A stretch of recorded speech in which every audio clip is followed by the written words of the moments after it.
Alors, à l'émission cette semaine, on aura laissé le RAM 1500 2022. Donc, tout de suite, là, avant de commencer, on aimerait vous dire bon début d'année à tous. Donc, l'année 2022 est commencée. Merci à tous de nous suivre. C'est énormément apprécié. On est là depuis le mois de mars. Donc, on apprécie vraiment que vous soyez avec nous. Donc, on a le RAM 1500 derrière nous. Donc, on a énormément de versions de disponibles pour ce camion-là. Il y en a beaucoup trop. Je ne vais pas toutes vous les nommer. Je trouve ça plus judicieux, en fait, de vous les afficher à l'écran avec leur prix. Donc, la version de base de cette version-là, je vais vous en parler plus tard de ça. En fait, elle se nomme Tradesman. Prix de base 47 000 avec le V6 3,6 litres qu'on retrouve dans tous les autres modèles Chrysler, finalement. Donc, c'est comme le pick-up de base, mais il est quand même à 47 000 C'est plutôt cher pour un pick-up de base, finalement.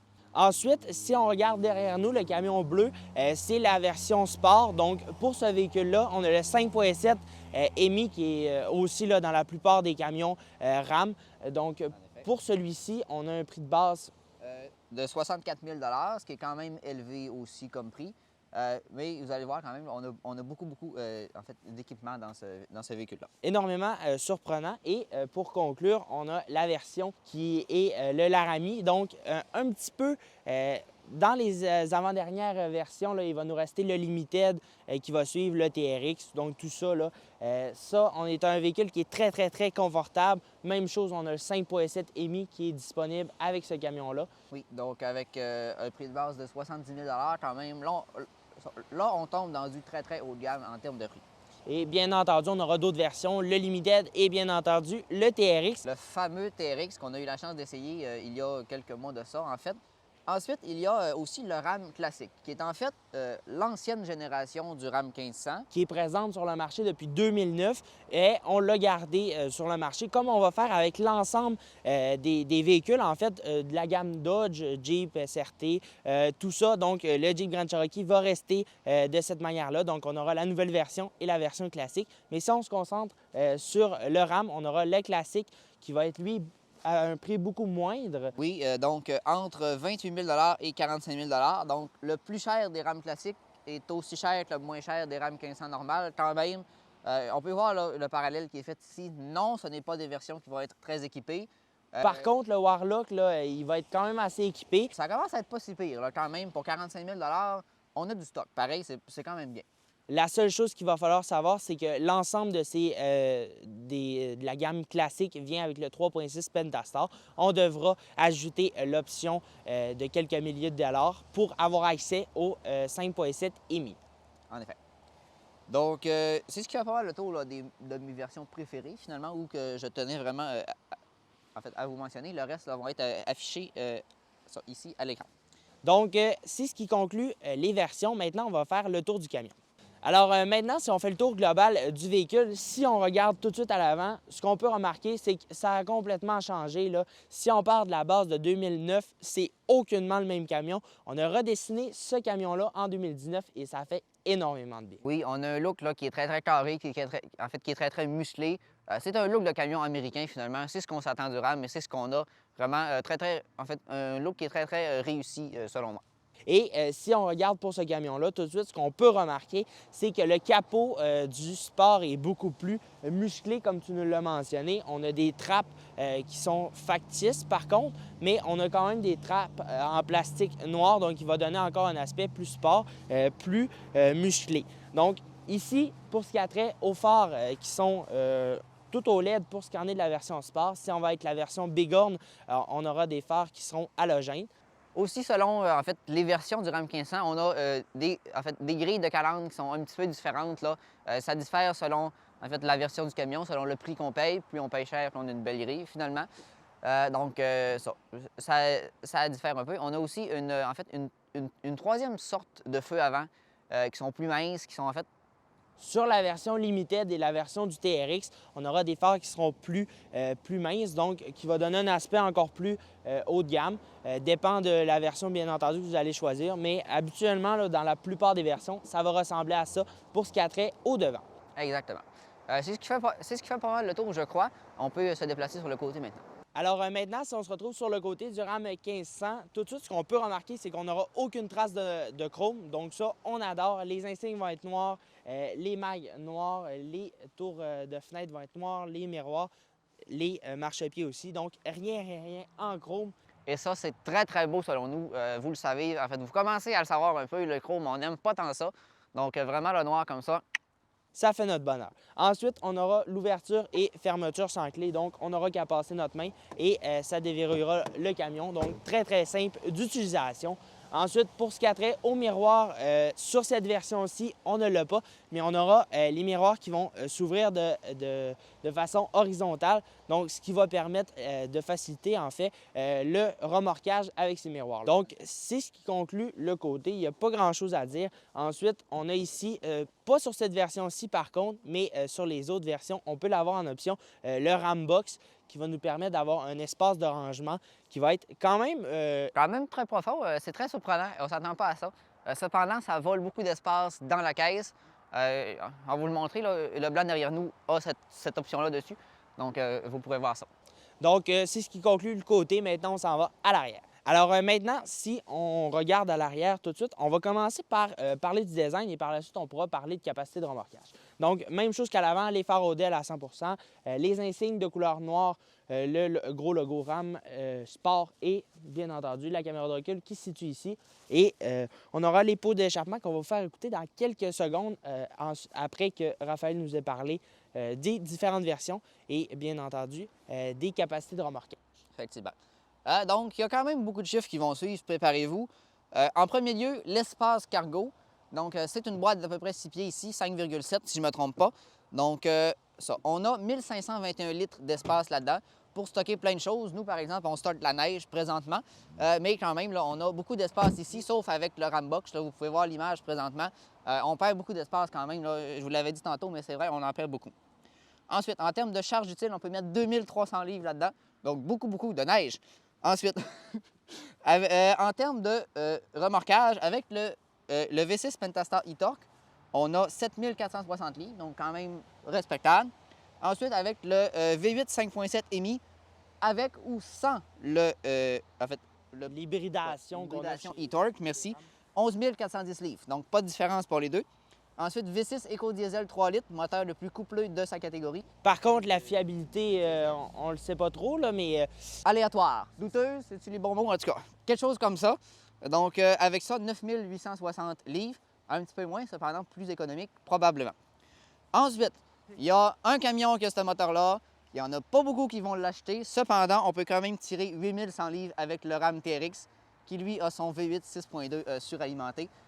702 chevaux, c'est une bête. On vous en reparlera pendant notre essai routier. Et même, on essaiera de vous faire une petite vidéo juste sur lui, mais ça reste quand même que c'est amusant, en fait, de voir que le Ram TRX peut être autant volatile parce qu'on peut aller faire du drag avec, on peut rouler tout simplement, on peut tirer, donc tout. On peut aller faire du hors-route, on va aller faire du drag, puis on peut tirer la fifouille avec. Fait que vraiment, il n'y a pas beaucoup de véhicules qui offrent autant de capacité dans autant de domaines différents.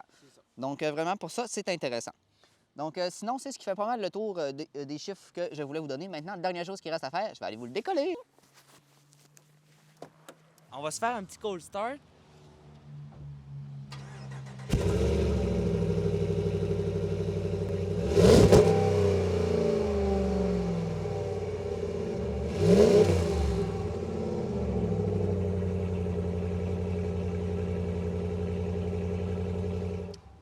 Donc, c'est ce qui conclut l'extérieur du véhicule. On est maintenant rendu à l'essai routier. Donc, on se retrouve maintenant à l'intérieur du Ram 1500 2022. Ceci, c'est la version sport, celle qu'on a pris, là, la bleue que vous voyez tantôt. On a le V8 5.7 à l'intérieur. Vincent, en termes d'accélération, ça donne quoi? C'est surprenant, mais c'est sûr que c'est pas une voiture de course. Là. On n'a pas le moteur du TRX, par exemple, à l'intérieur, mais ça reste quand même une bonne accélération surprenante.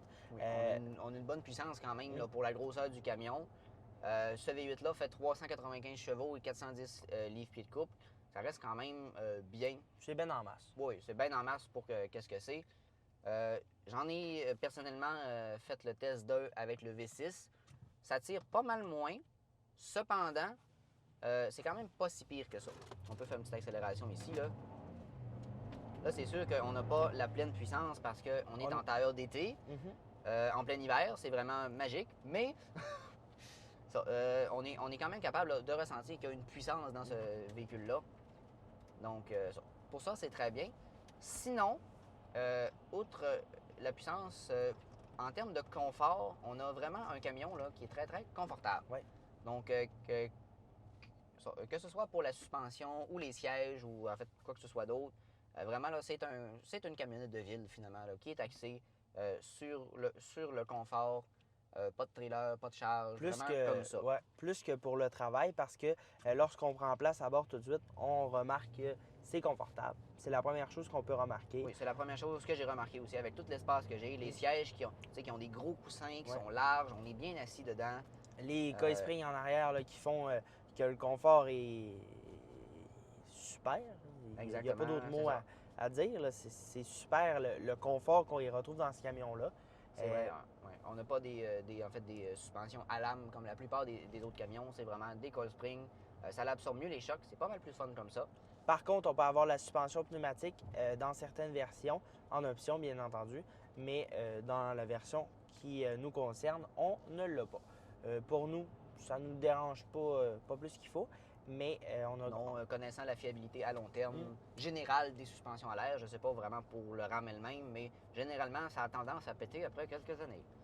Et maintenant, une fois qu'on a parlé du confort, on parle maintenant de l'optimisation qu'on y a faite à l'intérieur. Donc, si on parle d'écran, très facile d'utilisation, rien de très, très complexe. Ça se fait de manière... on s'habitue très, très vite, en fait, à cette grosse écran de 12 pouces-là en avant de nous, qui est simple. Qui est très facile, qui est très, très facile d'utilisation. On a plusieurs, en fait, options d'affichage. On peut, montrer deux choses à la fois. En fait, c'est quelque chose que moi, j'aime beaucoup. De pouvoir mettre, par exemple, Apple CarPlay ou, Android Auto sans fil en haut et mettre, autre chose, par exemple, la navigation ou la radio en bas. Ça, je trouve ça très, très bien et très, très, en fait, cool de pouvoir faire ces deux choses-là. On a aussi quelques boutons sur les côtés. En fait, il n'y en a pas tant parce que nous, dans notre véhicule aujourd'hui, l'écran n'a pas été activé encore parce que ce véhicule-là avait 52 km quand on est parti avec ce matin. Donc, il n'y a pas grand-chose qui fonctionne dedans, je vous dirais, dont l'écran. Donc, on s'est arrangé avec les pitons du climat ainsi que de la radio. C'est pas mal ça qu'on a fait. Cependant, on en a essayé d'autres. Je peux vous dire vraiment que ça fonctionne bien, que c'est très facile d'utilisation. C'est le fun à utiliser, ce gros écran-là. Cependant, s'il y en a qui préfèrent ne pas l'avoir, les versions plus basses ont encore un petit écran de 7 ou 8 pouces, je crois, avec plein de boutons physiques en dessous qui fonctionnent encore très bien avec un système qui est tout autant moderne, qui fonctionne très bien. Oui. Donc, avec beaucoup plus de boutons physiques. Donc pour le climat, là, qui sont toutes là-dedans. Ça dépend en fait de vos préférences puis de votre habileté. Mais en fait, là, c'est vraiment très simple là, à s'habituer à ce système-là. Donc, quelques jours et vous serez séduit en fait. Et si on continue, autre chose, très facile, la planche de bord en avant de nous, super facile. On aura le contour à gauche et la vitesse à droite. Donc, même chose, très facile. Dans le centre, on pourra mettre ce qu'on veut, en fait. Donc, on pourra mettre, par exemple, la vitesse et toutes les infos dont on aura besoin. En effet, très facile de s'en servir, à comprendre aussi. Oui, et même le volant, même chose, qui est très facile de son côté aussi. Les boutons qu'on a besoin. Donc, pour le cruise control, va se situer à droite. Les vitesses ici, dans le bas. Par contre, on aura une version GT qui sera disponible à partir de la version Sport, qui va nous offrir les palettes au volant. Et deux, trois petits trucs supplémentaires. Donc, c'est un pack d'options qui inclut par exemple des roues, des palettes au volant, plein de petits ensembles graphiques comme ça. Un petit peu plus de puissance aussi, si je ne me trompe pas. Mais ça reste là, un RAM Sport dans l'essentiel. Et même chose, t'en as parlé, les matériaux, c'est bien aussi. On a un beau mélange, par contre. On reste très sobre, mais qui va donner un aspect oui, c'est ça. C'est majoritairement du plastique. Cependant, c'est du beau plastique. Le type de plastique que j'aime, tant qu'à mettre du plastique, mettez-en du comme ça, si vous voulez mon avis. Avec une belle texture, des fausses coutures à l'intérieur. Les trims sont en plastique aussi. Cependant, on a un genre d'impression d'aluminium doré, bronze, un peu weird, mais quand même très cool, avec une imitation là, de petits checker plate en plastique noir. Donc, ça fait une belle garniture dans l'ensemble à l'intérieur du camion, ce qui fait juste en fait augmenter la sensation de confort dans le véhicule.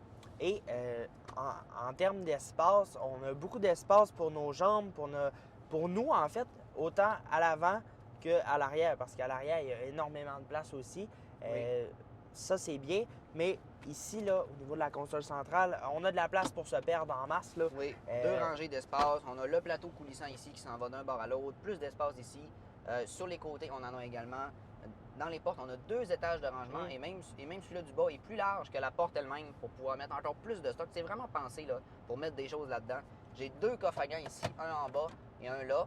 Déjà qu'on a commencé à investir un peu. Avec derrière mon siège, on a un petit bac en plastique pour pouvoir mettre des choses dedans, sous le plancher finalement. Sous les sièges, on est capable d'en mettre aussi et on peut même l'optionner avec le Rambox que je vous ai parlé tout à l'heure, qui est des petites boîtes sur les côtés des plateaux de caisse. C'est ça. Pour mettre du stock à l'intérieur. Donc vraiment, c'est fait pour serrer des trucs dans ce camion-là. Aussi, système de son à l'intérieur très bon. On peut avoir le Harman Kardon qui sera disponible dans ce camion-là. Par contre, ici, on aura le Alpine qui va être tout aussi bon. C'est sûr qu'on ne retrouvera pas, par exemple, la qualité de son qu'on va avoir dans le Harman Kardon. Mais pour le Alpine, c'est super bon. Le son est bien. On a beaucoup de speakers un petit peu partout, là, à l'avant de nous, à l'arrière, sur ici là, les longerons de toit. Et en parlant du toit, on n'a pas de toit panoramique sur celui-là. Quelque chose qui m'a choqué un petit peu là, lorsque j'ai pris place. Mais il y en a qui détestent en fait avoir un toit panoramique. De mon côté, moi j'adore et je sais que Raphaël aussi. Donc ça, c'est quelque chose qui, moi, m'a un petit peu dérangé. Mais pour la plupart des gens, là, ce sera une petite option. Cependant, il y a plusieurs options manquantes dans ce camion-là, à commencer par, on vient d'en parler, le toit panoramique, les capteurs d'angle mort qui ne sont pas là. Oui, ce qui est quand même spécial dans un camion à 71 000 je le rappelle. C'est quelque chose de minimal là, que j'aurais aimé avoir. On n'a pas beaucoup d'aide à la conduite, genre vraiment pas beaucoup. Ben, en fait, il n'y en a aucun. C'est-à-dire aucune, c'est ça? Il n'y a pas les lignes, il n'y a rien. Le start-stop n'est pas là. Donc, il y a quelques options manquantes dans ce camion-là. Mais de toute manière, le start-stop, c'est quelque chose de complètement désagréable. Donc, c'est pas quelque chose qui nous manque. Oui, c'est ça. En tout cas, il manque des options. Le toit panoramique, les capteurs d'angle mort, le chargeur sans fil par induction qu'on n'a pas non plus. Tu sais, tous des petits trucs que j'aurais aimé avoir dans un camion, que j'ai payé 71 000 quand même. Ça reste dans l'ensemble un camion qui est très bien, qui est très confortable, super le fun à conduire, mais il manque des petites affaires dedans. Mais ça, c'est pour la version qu'on a aujourd'hui. Il y a des versions qui sont beaucoup, beaucoup plus équipées où on pourrait y aller avec une version plus basse, mais qui va être full. Tout simplement. C'est ça. C'est juste que là, pour le prix de 71 000 ça aurait été le fun d'avoir des petits vraiment de plus. En tout cas. Sinon, en termes de consommation d'essence, présentement, on est à quoi? Pour l'instant, on a fait du 16,6 litres au 100 sur 107,3 km. Donc, à noter qu'on n'y est pas allé de main morte avec le camion. Aussi, c'est en fait 107 km, c'est le millage du camion présentement. C'est ça. Donc, c'est durant toute sa vie. Là. C'est sûr qu'il a fait beaucoup de idle, beaucoup de petites... On l'a pas reseté malheureusement. Donc, on a une économie de carburant là, qui va être un petit peu plus basse que ça normalement. Cependant, c'est ce qui arrive quand on s'amuse un peu avec le camion. C'est ce qui se passe. Bien entendu. Donc, je crois que ça fait le tour du camion, de l'essai routier. Donc, merci à tous de nous avoir regardés aujourd'hui. On vous invite à aller regarder tous nos réseaux sociaux, YouTube, Facebook, Instagram et TikTok, bien entendu. Donc, merci à l'Étoile Dodge et M. Dominique Villeneuve de nous avoir prêté le véhicule pour aujourd'hui. En fait, les véhicules, finalement, parce qu'on en a vu plusieurs, comme vous avez pu remarquer. Vraiment, merci beaucoup. Et pour ceux qui écoutent nos vidéos sans avoir liké la page Facebook et la page YouTube, allez-y. En fait, ça nous ferait vraiment de bien pour que plus de personnes puissent voir en fait la vidéo finalement. Donc, merci à tous et sur ça, je vous souhaite une bonne fin de journée. Bye bye!